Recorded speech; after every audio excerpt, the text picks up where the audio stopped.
বাবা এদিকে আসো।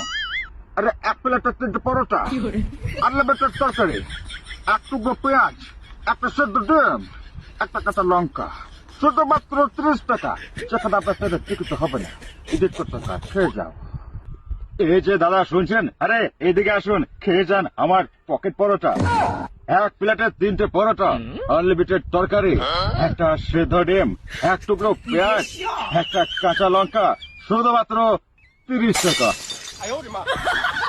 বক্সা অভিনন্দন বলছে নাকি 1 প্লেটে 3টে পরোটা, আনলিমিটেড তরকারি, একটা সিদ্ধ ডিম, এক টুকরো পেঁয়াজ, শুধুমাত্র 30 টাকা।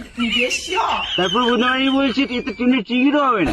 তুমি ছাগল ছাড়া, এখানে তোমার গায়ে হয়ে গেছে, এখানে তোমার গায়ে হয়ে গেছে। সারাক্ষণ বোকাচ্ছে তুমি কি করছো ইউটিউবে এসে, তোমার শিক্ষার অভাব আছে। এগুলো আমি বলিনি, এই রোদ্দুর হয়ে বলছি, বুঝতে পারলে রাইসদা।